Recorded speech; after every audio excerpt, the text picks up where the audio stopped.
Bom dia. A gente vai falar do teorema de Riemann-Hurwitz hoje, mas antes, deixa eu lembrar um pouquinho o que foi feito na aula anterior.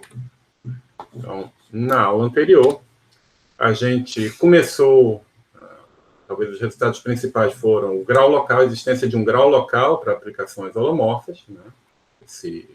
Uma aplicação holomorfa entre superfícies de Riemann, quando não constante, ela adquire uma forma local extremamente simples, que é Z enviado em Z na M, e esse M é o grau local, e ele conta o número de pré-imagens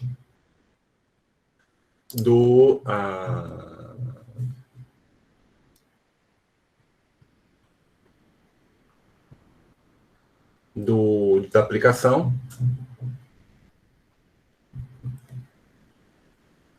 próximo a um ponto crítico.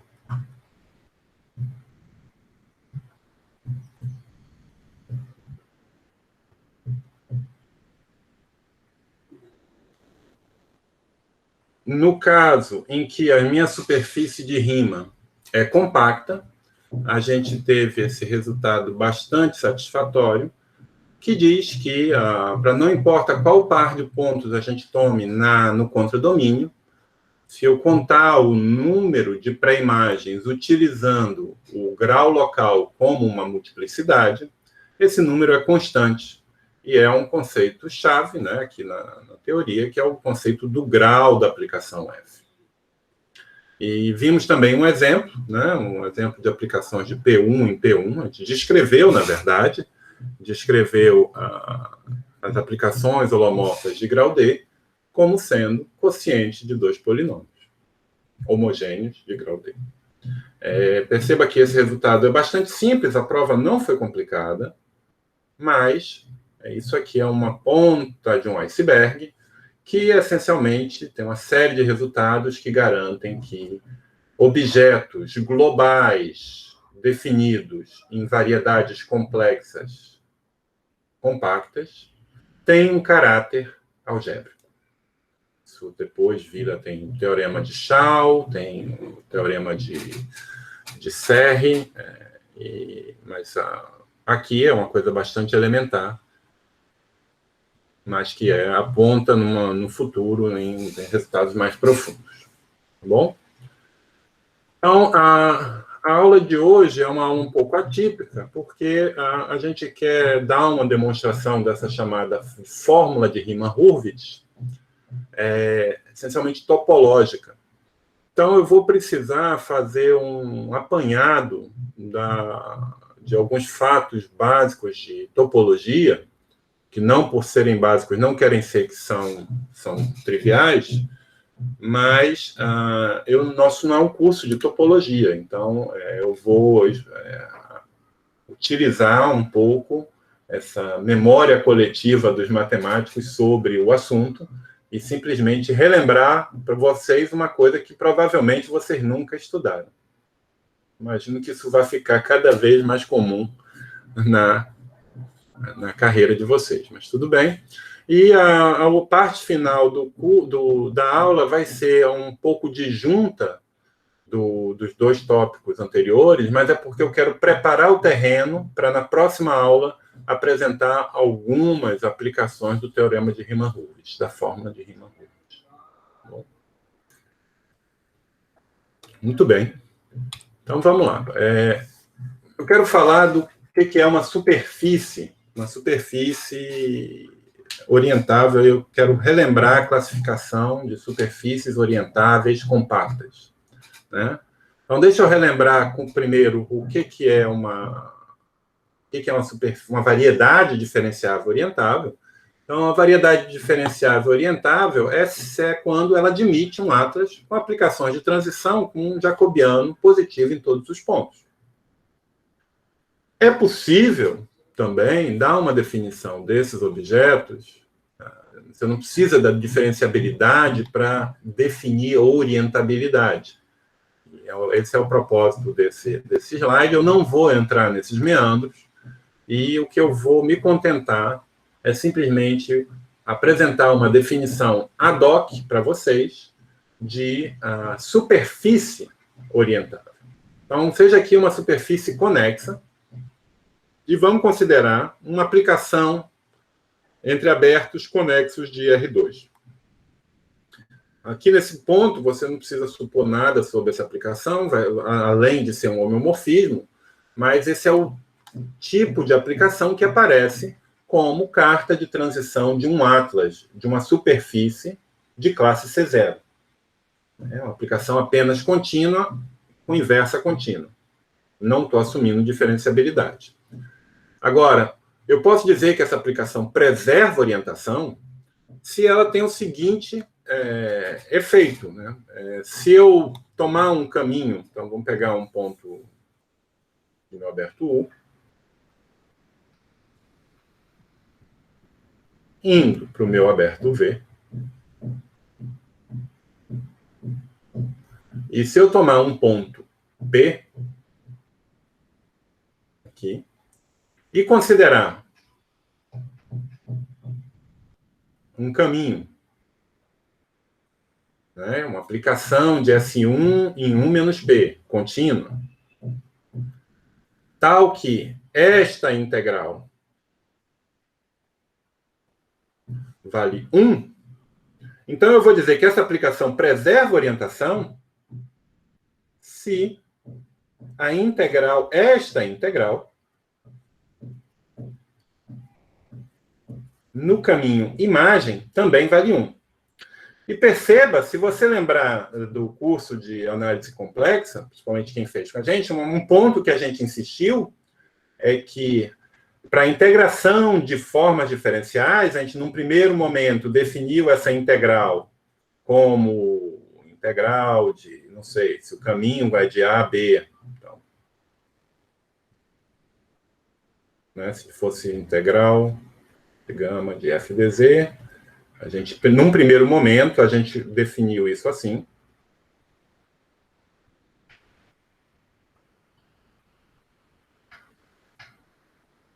E vocês, com toda razão, podem reclamar, ora, se essa é a definição, como que eu posso fazer essa definição funcionar para um caminho de classe C0?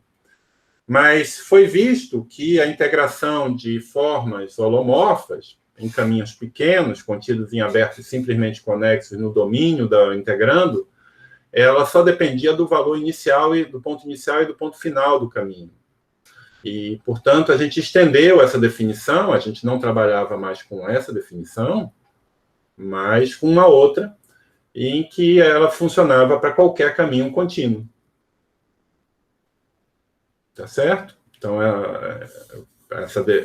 você pode trabalhar quando F é holomorfa, não em F geral, mas quando F é holomorfa, você escreve essa coisa, vai ser uma soma de FBI menos FAI, algo assim. Eu vou quebrar o caminho em vários subcaminhos, de modo que cada pequeno caminho esteja contido no aberto simplesmente conexo, naquele aberto onde a função esteja definida naquele aberto, então aquela função admite uma primitiva, desculpa, aqui a primitiva da função naquele aberto, e você considera o valor da primitiva não faz sentido, que ela está definida apenas a menos de adição de constante, mas ao considerar a diferença isso fica bem definido, e você fazendo a soma, você obtém o valor da integral.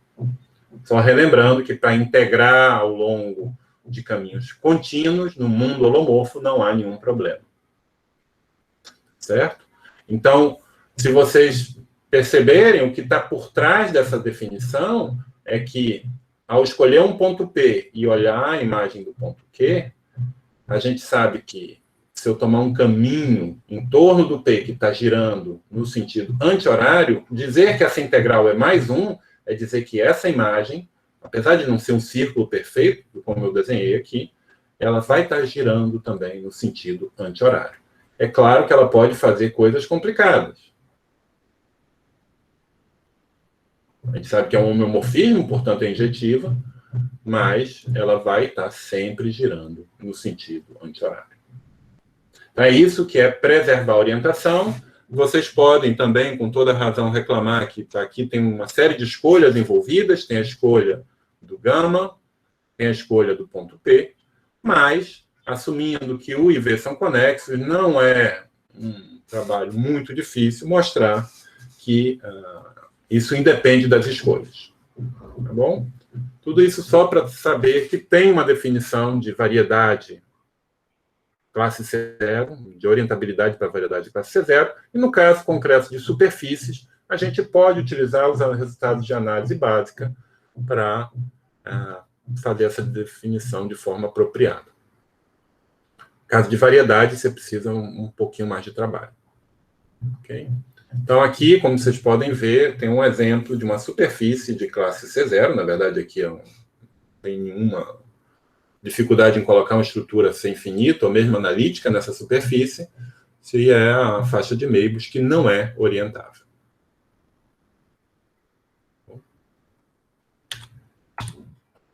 Muito bem.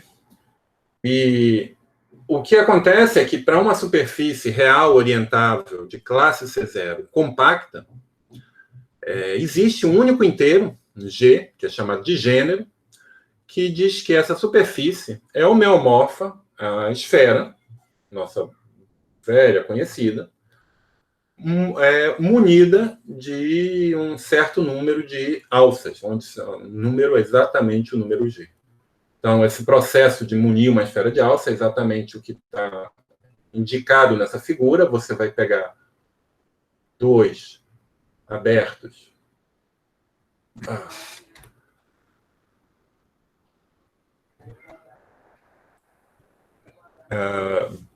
homeomorfos a discos e vai tirar eles da esfera e vai identificar o bordo deles com uma...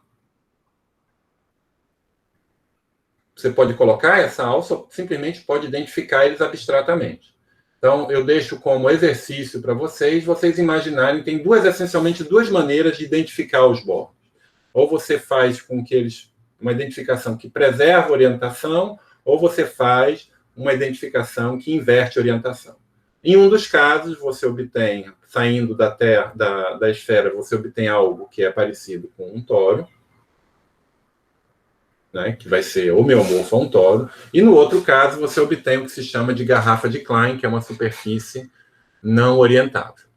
Mas com uma dessas escolhas, você não perde orientabilidade, e você vai ter o toro. E adicionando um número maior de alças, adicionando duas alças, você obtém superfície de gênero 2, que alguém, na minha juventude, chamavam de bitoro, mas que é um nome que eu acho terrível. E, então, esse aqui é o gênero 2, gênero 1. E por aí vai. Gênero 3.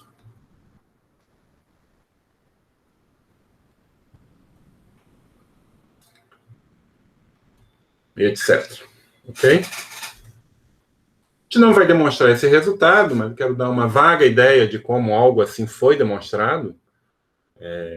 Hoje eu acho que é meio que um resultado folclórico, não acho que para nenhum de vocês seja novidade esse enunciado, mas eu imagino que até a gente chegar a ter maturidade matemática para mostrar isso, demorou um pouquinho.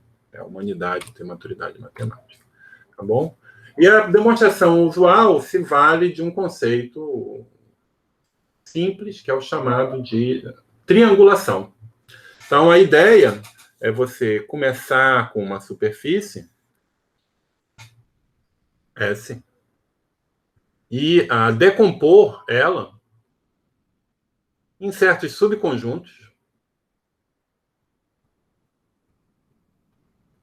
que são homeomorfos a triângulos sólidos, triângulos fechados.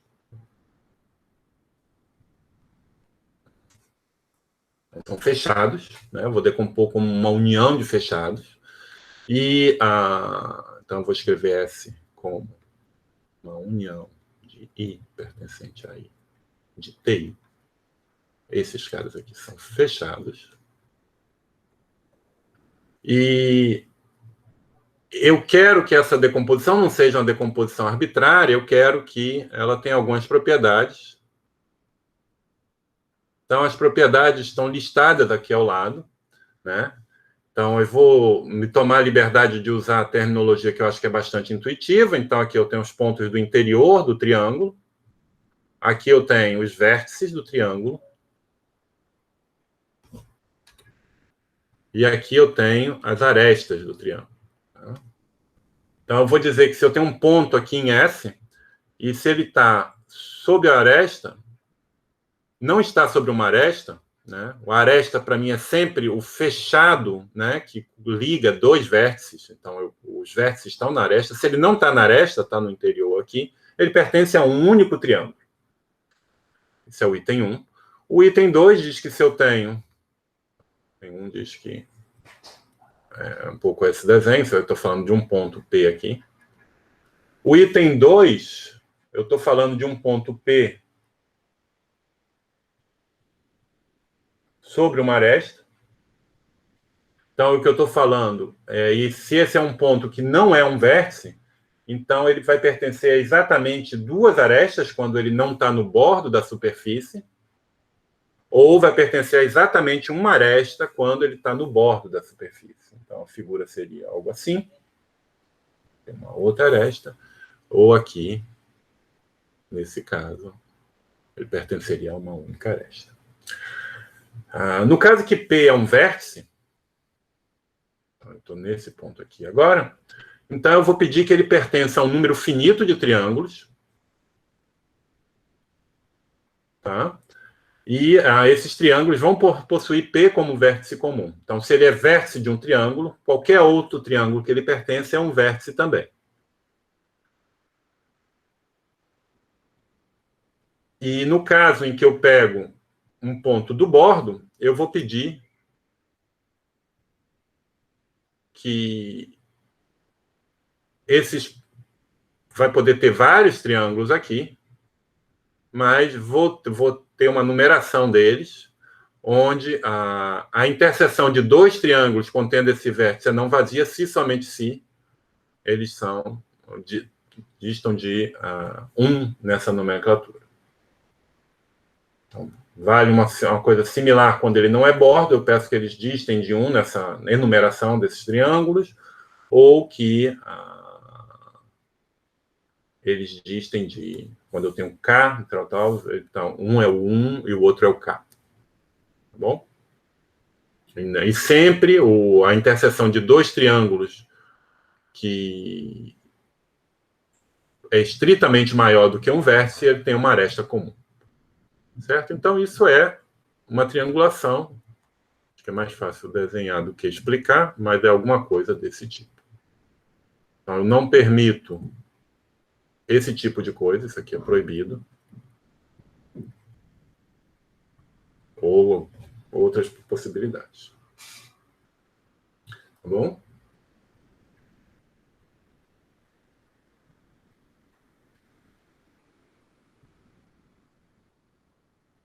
E uma última propriedade é que quando eu pegar todos os triângulos que contêm um ponto P dado, por exemplo, quando eu pegar esse ponto, eu vou estar pegando tudo isso, e eu considerar o interior da união, não a união dos interiores, é claro, a gente tem que isso é uma vizinhança aberta do ponto P.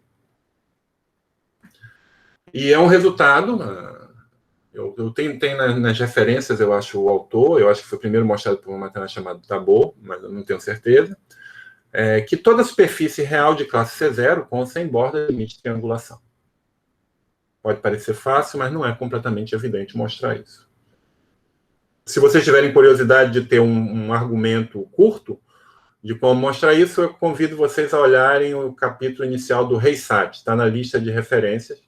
E se vocês quiserem saber um pouquinho mais da história, tem nas referências do texto, tem um livro que eu achei muito interessante, que é sobre topologia de superfícies.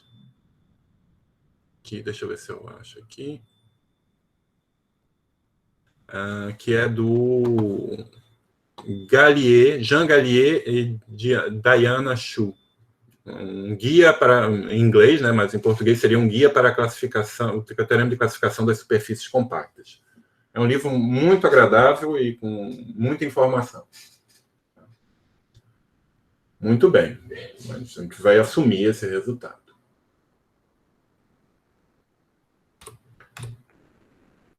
De posse da triangulação, de uma triangulação de uma superfície compacta, você consegue, de certa maneira, descrever de forma combinatória as superfícies.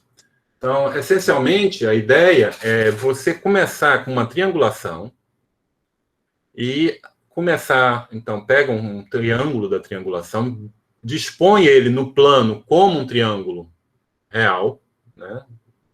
E vai desenrolando a superfície, dispondo esses triângulos no plano de forma a eles não se intersectarem. No final da história, você obtém uma figura poligonal mais ou menos desse tipo, e que o que acontece é que uma superfície compacta, sem bordo, cada uma dessas arestas, na verdade, ela vai ter uma aresta gêmea, né? Vai ter uma outra aresta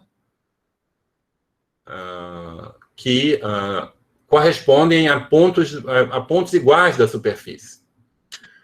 E fazendo uma série de argumentos geométricos combinatórios, você consegue alterar a disposição desses triângulos de modo a obter uma figura cujo bordo vai se comportar mais ou menos desse jeito. Vou ter um número par de arestas, né? E aqui eu tenho, por exemplo, a aresta A1. Estou colocando ela como orientação, e essa aresta vai se identificar com essa aresta A1 menos 1, aqui, isso aqui é para indicar que a identificação não respeita, né, a direção das setas. Eu vou identificar A1 com A1 menos 1, então eu tenho que inverter a direção das setas. Ou, se você preferir, você pode chamar de A1, mas aí aqui você tem que inverter a orientação da seta, e você vai identificar essas arestas identificando setas.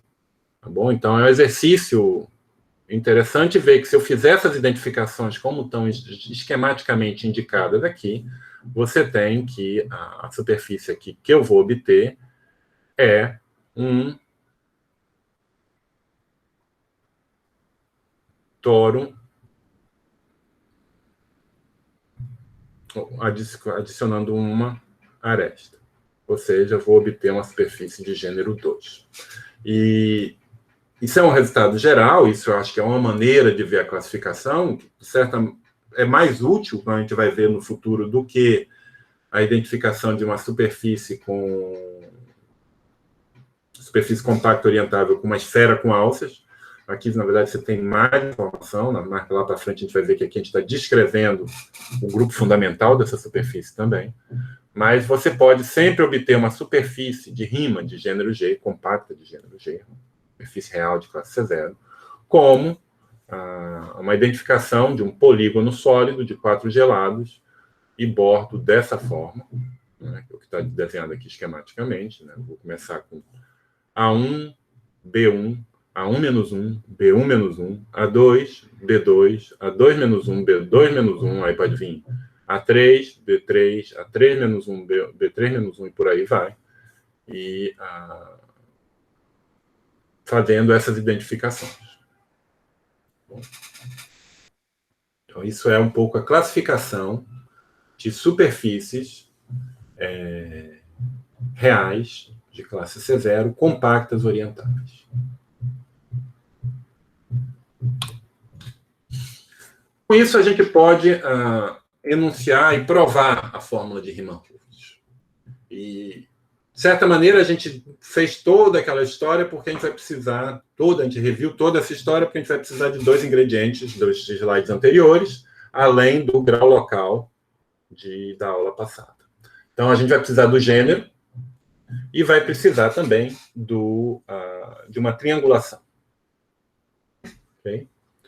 E, na verdade, a gente não vai precisar de muito mais do que isso para provar essa fórmula que é extremamente útil e também interessante. Perceba que ela está relacionando invariantes topológicos.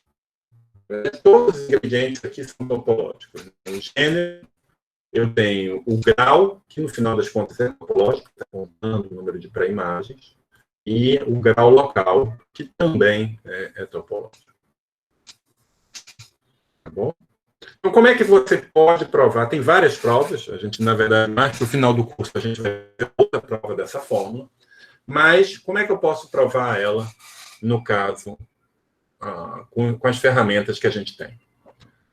Então, a gente faz o seguinte, então eu estou assumindo que as minhas superfícies são compactas. Então, eu sei que eu tenho um número finito de valores críticos.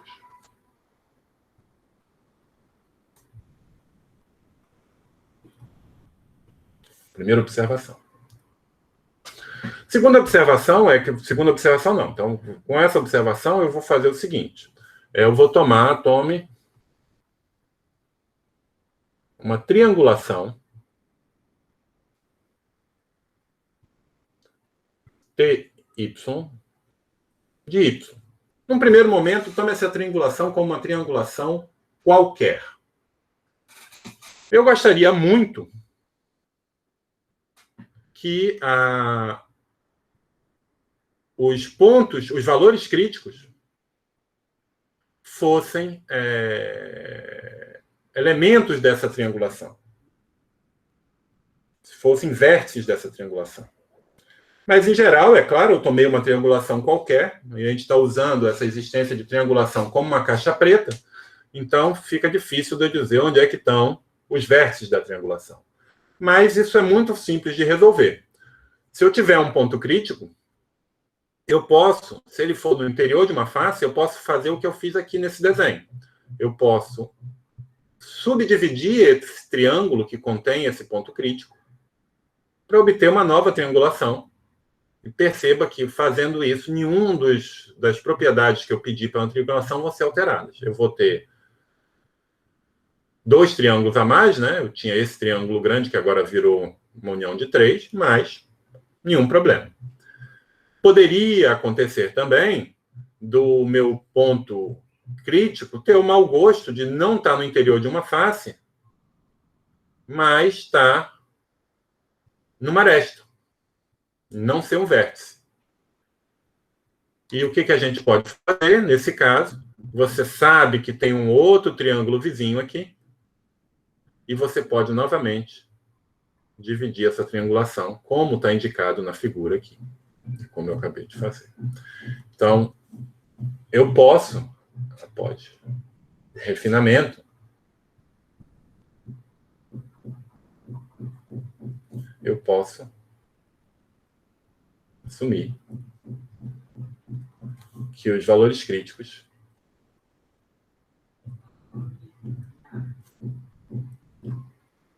são vértices da triangulação.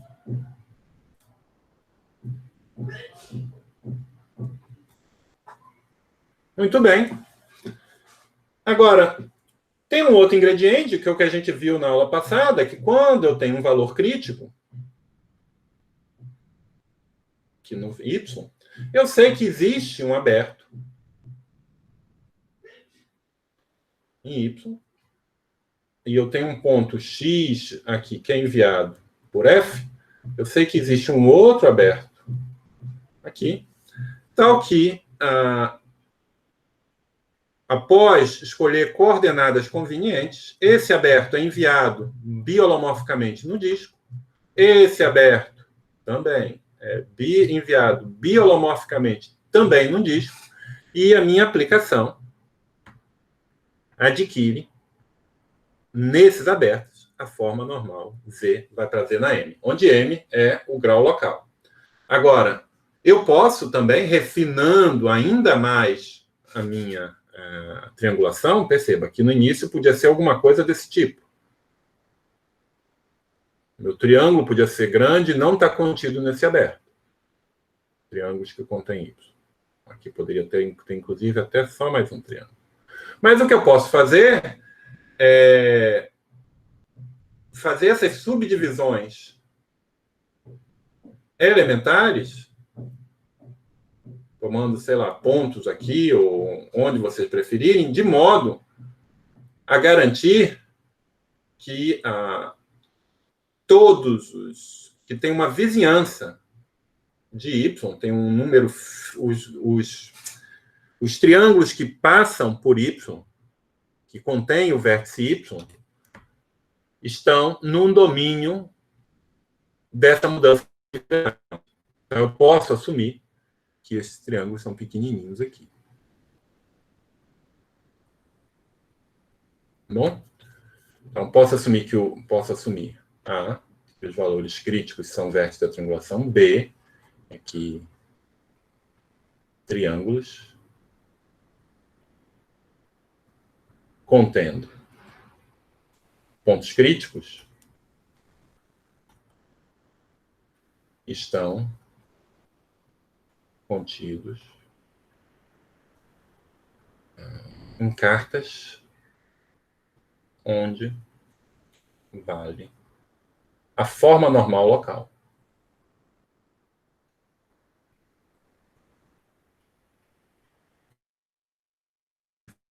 Bom, então,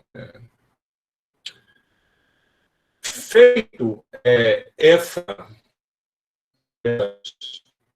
observações, eu posso agora, essencialmente, contar, estudar o efeito que essa aplicação F vai ter nessa triangulação. Ou seja, de posse dessas propriedades, eu posso observe que se TY, eu chamei aqui como uma coleção de TI, observe que TY induz uma triangulação de X, que eu vou chamar, que chamaremos de TX. Perceba, se eu tiver um triângulo que não contém um valor crítico, a minha aplicação é um biholomorfismo. E você tomar a pré-imagem desse triângulo, vai ser um triângulo, uma união finita de triângulos. E, da mesma maneira, se o triângulo contém um ponto crítico, também vai ser uma união finita de triângulos, sendo que a gente vamos começar a contar essas coisas com cuidado. Tá bom? Então, eu sei, vamos chamar de VY igual ao número de vértices.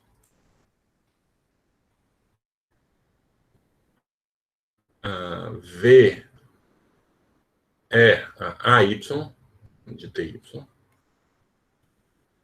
AY, o número de arestas de AY de TY. E FY, o número de faces, ou seja, o número de triângulos de TY. Bom?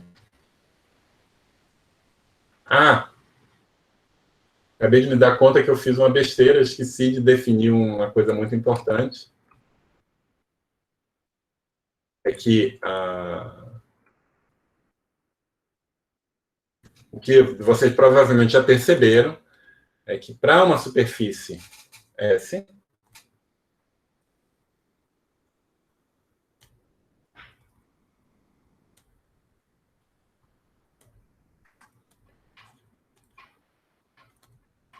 e se eu tenho T, uma triangulação de S,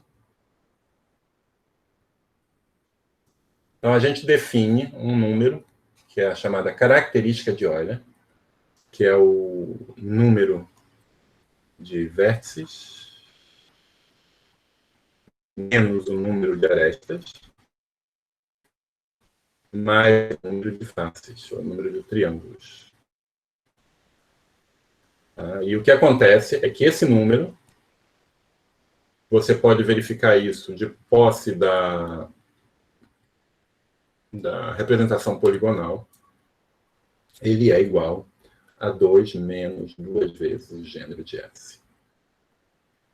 Ele não depende, então aqui está dizendo independe da triangulação. Essencialmente, para mostrar que independe da triangulação, é você mostrar, você pode, para argumentar isso, você pode mostrar que duas triangulações quaisquer admitem um refinamento comum, né? Ou seja, eu posso fazer aquelas operações de incluir um vértice aqui e lá, vou obter um refinamento comum a duas triangulações dadas e verificar que aquelas operações, uma a uma, não alteram o número de vértices nem o número de arestas. Por exemplo, olha essa operação aqui, quando eu tinha o número de vértices, o número de arestas e o número de triângulos, né? O número de vértices daqui para cá aumentou em 1. O número de arestas, eu criei 3 arestas. Então, aumentou em 3. E o número de faces, eu tinha uma, e essa uma virou 2, aumentou em 1. Quando eu fizer 1 menos 3 mais 2, isso dá 0. E a mesma coisa aqui, o número de vértices ficou mais 1. O número de arestas, eu tinha essa aqui que virou 4, então aumentou em 3. E o número de faces, aqui eu tinha 2 faces, aqui agora ficaram 4 faces, o número de faces aumentou em 2. Novamente,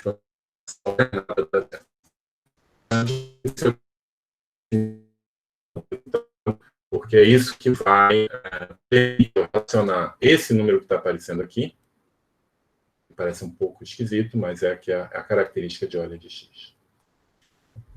Perdão. Então, vamos lá, eu tenho o número de vértices, número de arestas e número de faces de TY. E vamos fazer uma contagem, tá certo? Vamos lá. Eu posso fazer o seguinte, vamos contar o número de triângulos, a pré-imagem do número de triângulos. Primeiro vamos ver o seguinte, número de faces, né? Primeiro observa, eu tenho 2 tipos de triângulo para meu estudo. Eu tenho os triângulos que contêm um ponto crítico,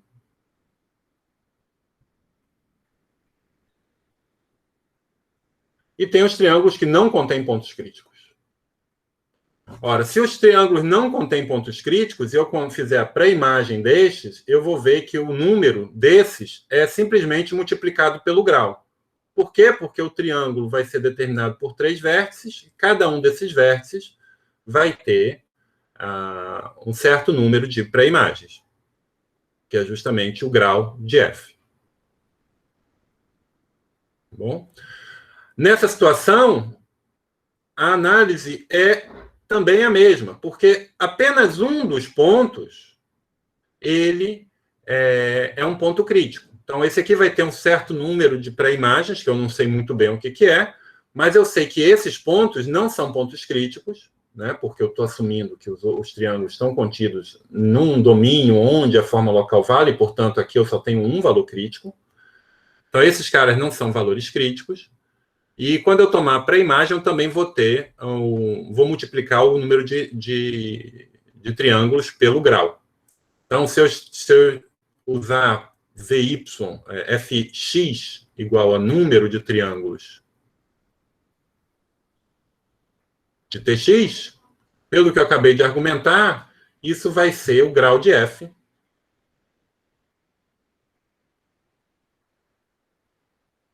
vezes Fy.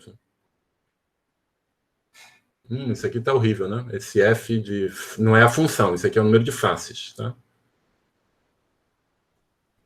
Vou botar em maiúscula para eu tentar distinguir.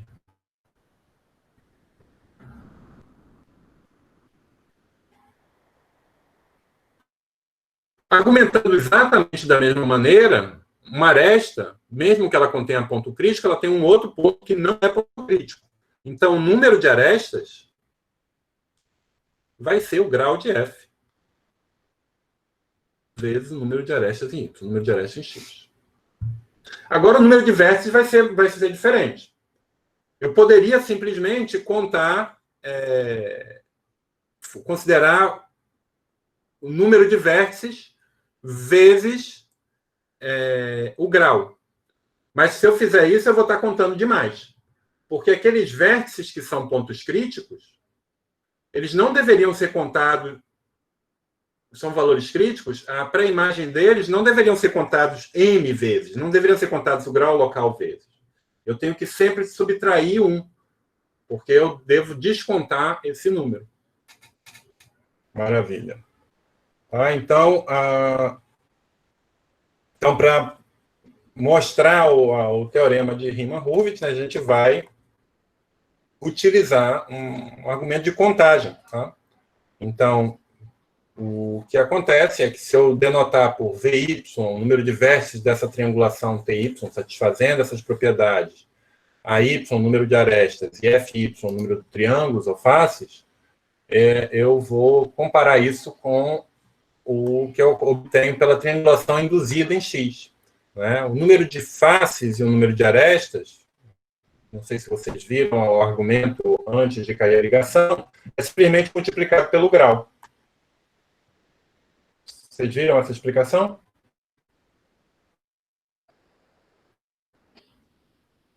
Sim ou não? Sim, sim. Sim. Obrigado. E o número de vértices é um pouco mais delicado. Então, você poderia imaginar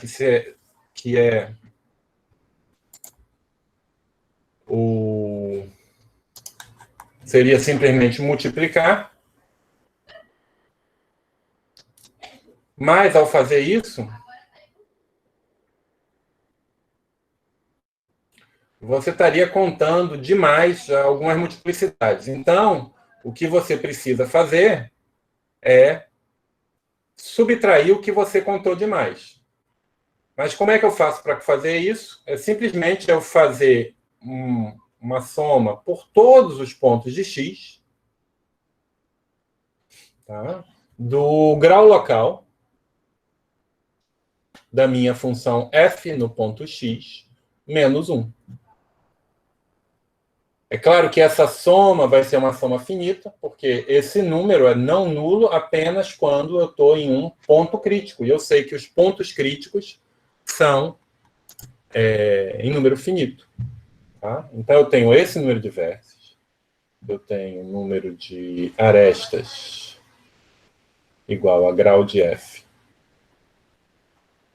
vezes v de x, e eu tenho o número de faces, a gente resolveu denotar em maiúsculo, como sendo grau de f vezes f de y. Tá certo? Então, o que eu obtenho é que a característica de Euler de x vai ser igual, né? Isso é vértices menos arestas menos faces. Isso vai ser igual ao grau de f vezes a característica de Euler de y, né? Que vão vir dessas contribuições, menos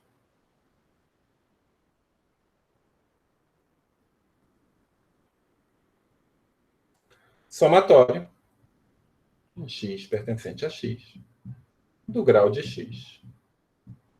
F menos 1. Se a gente compara com o que a gente tinha no slide anterior, né? Aqui apareceu um sinal de mais, mas é porque o que eu escrevi aqui não foi a característica de Euler, foi menos a característica de Euler. Isso aqui é 2 menos 2 vezes gênero de x. Aqui é grau de f 2 menos 2 vezes o gênero de Y, menos somatório. Aí é mais, não, menos aqui, grau de X, F, menos 1. Ficou claro para todo mundo? Muito bem. Então, o resultado tem uma consequência óbvia, né? É que se eu tenho superfície de rimas compactas, né, e uma aplicação não constante entre elas, então o gênero não pode crescer, o gênero só pode decrescer. Né? Se eu tenho aqui não constante, então o gênero de X é igual, ou é maior ou igual, que o gênero de Y. Além disso, se o gênero de X for igual ao gênero de Y, e ambos esses números forem maiores que 2, eu tenho que a F, grau de F igual a 1.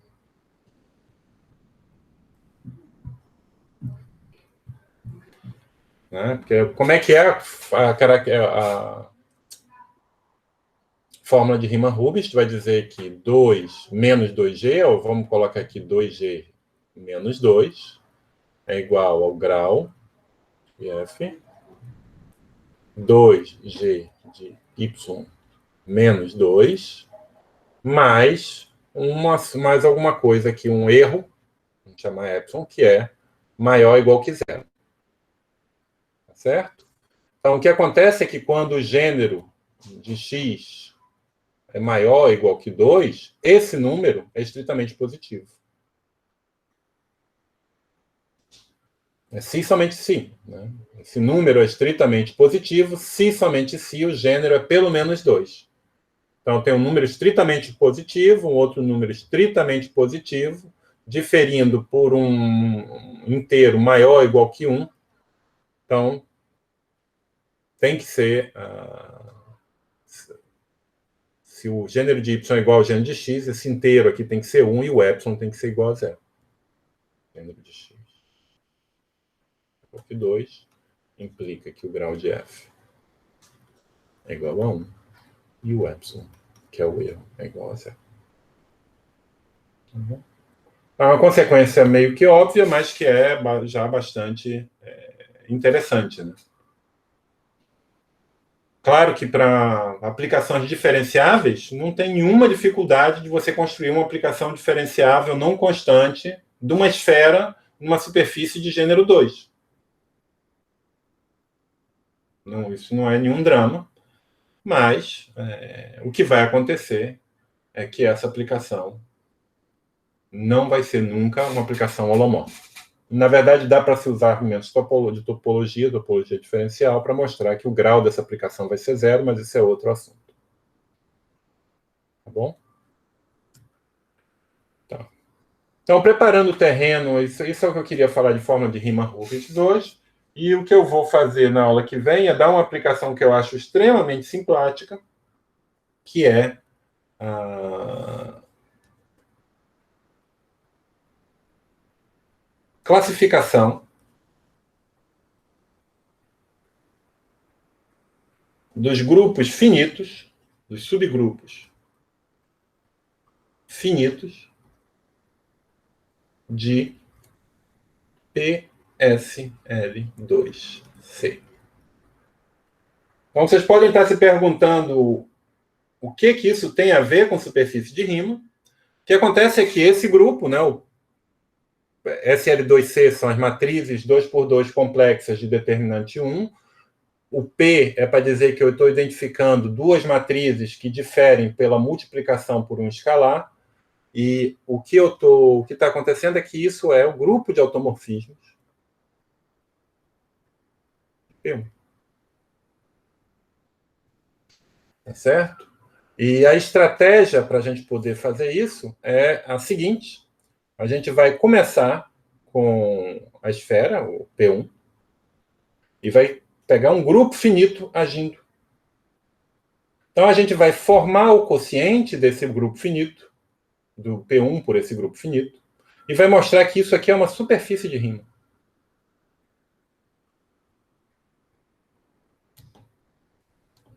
E é uma superfície de Riemann natural, no sentido de que, se eu olhar para a aplicação quociente, essa vai ser uma aplicação holomorfa.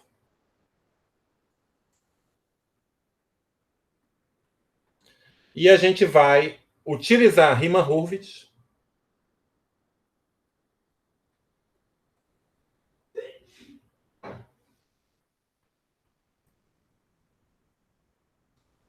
vai impor, vai nos dar restrições combinatórias em G.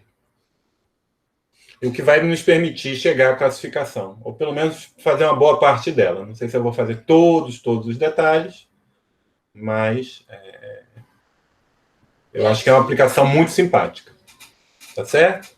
Mas para poder fazer isso, eu preciso de uns certos preliminares que eu gostaria de fazer hoje, para na aula que vem a gente já poder focar mais nessa aplicação, que é justamente entender essa primeira parte aqui.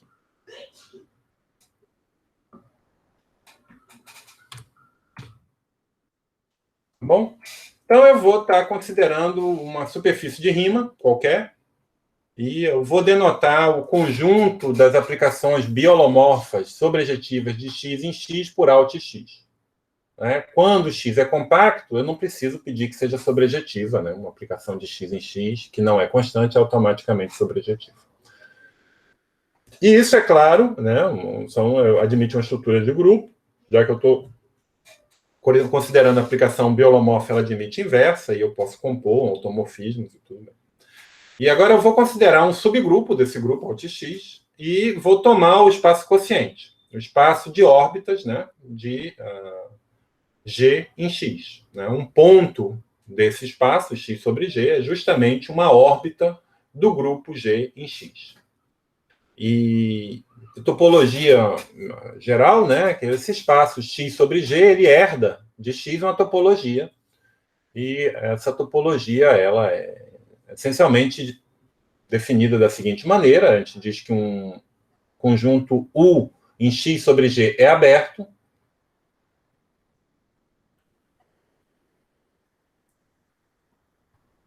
se somente se a pré-imagem é aberta. Ou seja, é uma topologia que é definida por construção, por projeto, para que essa aplicação quociente seja contínua. E o que a gente vai ver é que a X sobre G não herda só uma estrutura de espaço topológico, mas também uma estrutura de superfície de Riemann. Então, vamos começar fazendo os preliminares topológicos. Eu acho que eu vou deixar isso como um exercício para vocês. Vocês podem tomar esse exercício em dois sentidos: ou vocês tentarem provar, ou vocês lerem a demonstração que estão nas notas. Não é nada muito complicado, E que, se eu tiver, então, um espaço topológico e G um grupo finito de homeomorfismos sobrejetivos, a aplicação quociente é uma aplicação aberta. Não só para a imagem de abertos é aberto, mas a imagem de abertos é aberta. Em particular, eu posso pegar uma base enumerável de x e transportar para uma base enumerável de x sobre g. Então, simplesmente para garantir que o espaço topológico possui base enumerável, que parece ser um pouco claro. E, além disso, se eu tenho um espaço topológico Hausdorff e G, um subgrupo finito do grupo de homeomorfismos sobrejetivos de G, de X, então o espaço quociente também é Hausdorff. Então, isso é só para dizer que X sobre G satisfaz todas as condições topológicas que a gente colocou na nossa definição de variedade complexa, de superfície de Riemann. Mas até aí a gente não está dando pista nenhuma de como é como é o nome? A estrutura de superfície de Riemann. para botar uma estrutura de superfície de rima, eu vou me valer desse lema. E, na verdade, eu vou enunciar numa generalidade muito maior do que eu preciso, porque a prova é essencialmente a mesma. Tá? Então, o ponto todo é o seguinte: se eu tiver um subgrupo de Alt CN0, aqui eu estou falando que são germes de automorfismos de CN que fixam a origem. Vou pegar um subgrupo finito. E eu vou dizer, o resultado, o lema diz que existe um sistema de coordenadas onde o G é linear, ou seja, onde eu consigo que todos os elementos desse Alt CN0 sejam representados por aplicações lineares. Tá bom? Então, a prova é muito simples. É expressar diretamente essa mudança de coordenadas. Então, eu vou definir ela. E a questão depois é só verificar que ela funciona. E a mudança de coordenadas é simplesmente isso. Enviar G em G dividido pela cardinalidade de DG0 menos 1 vezes G de Z. Onde essa soma pertence a G. E qual é a afirmação? O que eu estou dizendo? Eu estou dizendo o seguinte, que se eu começar em CN0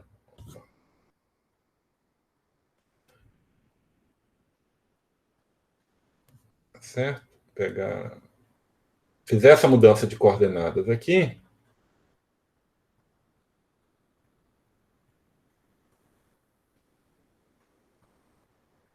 e considerar um elemento G desse meu grupo, eu estou falando que essa aplicação vai comutar com a derivada. E a prova... deixa eu chamar esse cara aqui de H.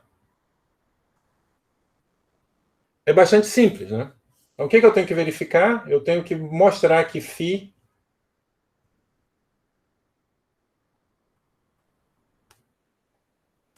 que para qualquer H pertencente a G, φ de H de Z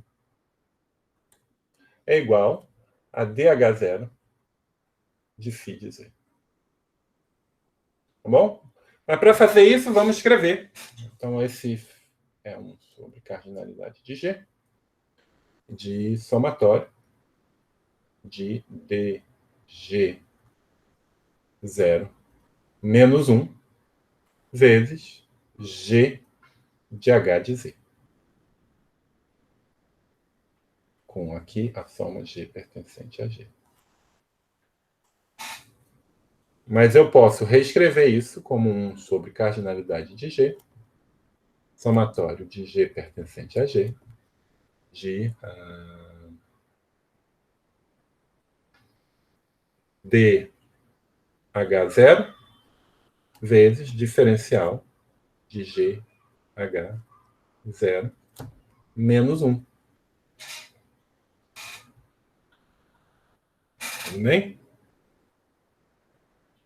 Mas isso é a mesma coisa que DH0 vezes 1 somatório. Cardinalidade de G, somatório de G pertencente a G, de...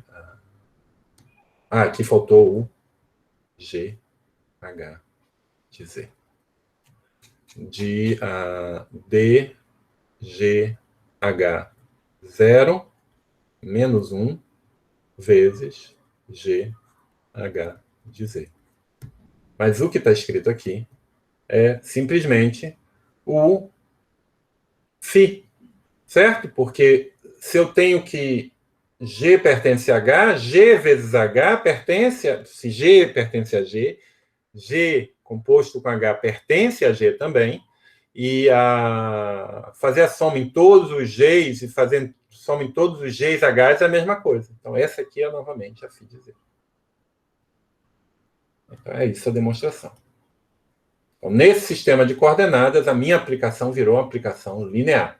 Particular, quando n é igual a 1, Existe um sistema de coordenadas onde qualquer grupo finito é simplesmente gerado por um elemento da forma m vezes g, onde m é uma raiz primitiva da unidade.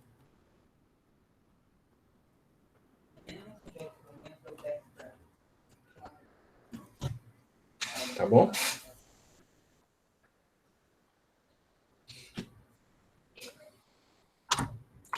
E isso permite-me dotar o quociente de uma estrutura holomórfica.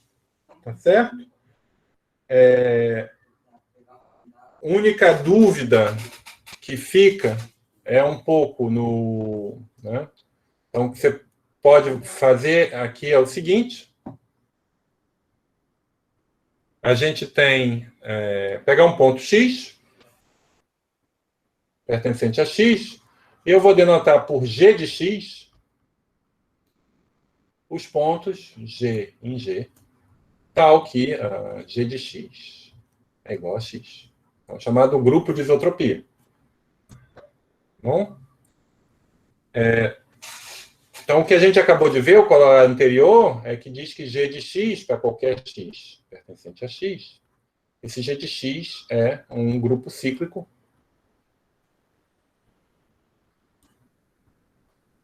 do tipo v dividido por... um grupo cíclico. Vamos botar contido. Sim.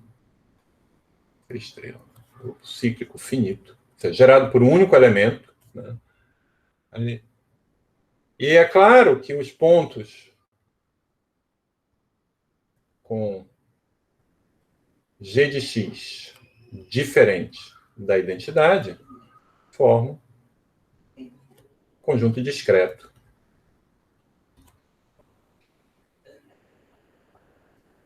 de x. Eu vou deixar vocês lerem a prova em detalhe, mas a ideia é essencialmente, o ponto-chave é essencialmente o seguinte, é que a estrutura holomorfa no quociente ela é a induzida por x, e nos pontos em que, se eu pegar um ponto x aqui, em que g de x é a identidade, então aqui eu tenho um biolomorfismo, eu tenho um homeomorfismo, então não tem muita dificuldade para definir a estrutura complexa aqui na imagem. Eu simplesmente digo que essa aplicação, isso é um atlas, a inversa é uma carta de um atlas complexo para x sobre g. Quando g de x é diferente da identidade, o que essa descrição que a gente tem está nos dizendo é que essa aplicação agora ela não é mais um homeomorfismo, mas ela está dizendo que em coordenadas complexas ela pode ser escrita, eu posso escolher coordenadas complexas para que essa aplicação aqui seja escrita com z, vai para z na m. Então, é essa coordenada complexa, essa carta que eu escolho na imagem de pontos com isotropia não trivial. Tá certo? Bom, tem uns detalhes que estão feitos com algum cuidado nas notas, eu verifico, eu convido vocês a verificar, mas essencialmente a ideia é essa. E o que eu quero terminar a aula de hoje é observando que esse fenômeno que a gente está observando, que a gente está estudando, não acontece em dimensão maior ou igual que 2. Tá? Então, eu posso pegar o exemplo mais simples que vocês podem imaginar, que é C2, e tentar considerar o grupo mais simples de automorfismos de C2 que você pode imaginar, um grupo isomorfo Z sobre 2E, que é simplesmente o grupo que envia Z1, gerado pela aplicação que envia Z1, Z2 em menos Z1, menos Z2, e eu poderia, usando isso, construir o quociente. Faz sentido como espaço topológico, tá?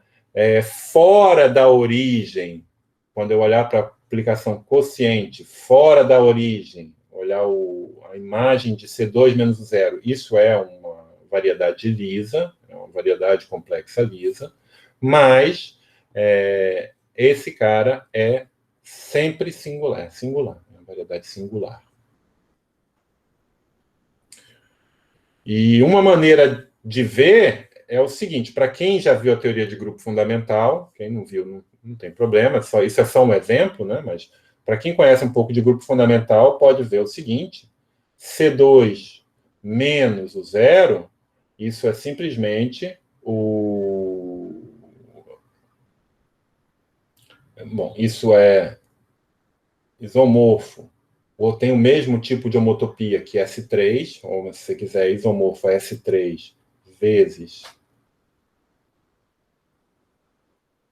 R.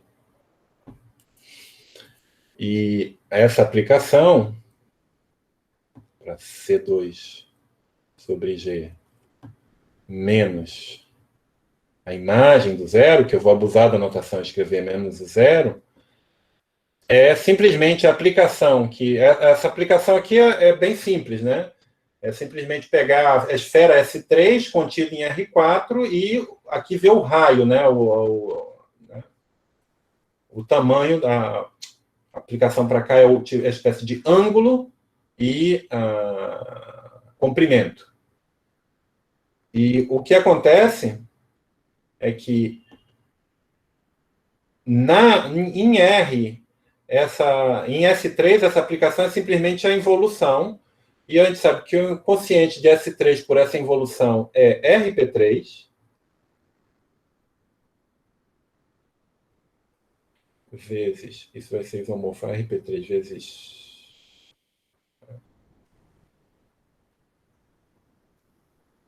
acho que não é vezes, acho que é não orientável o que a gente obtém. Então, se eu tirar esse R aqui, isso aqui é o... Não vou botar isomorfo, mas mesmo tipo de homotopia. Então, esse cara vai ter o mesmo tipo de homotopia de RP3. Mas a moral é a seguinte, é que o grupo fundamental de C2 menos o zero é trivial, e o grupo fundamental dessa variedade, desse objeto, menos o zero, é não trivial. E isso nunca acontece numa variedade não singular. Quando a gente tira um ponto numa variedade não singular de dimensão real pelo menos 3, o que resta é simplesmente conexo, pelo menos uma vizinhança. E aqui não é essa situação. O que essa variedade ela na verdade dá para ver que ele é um cone sobre, um cone complexo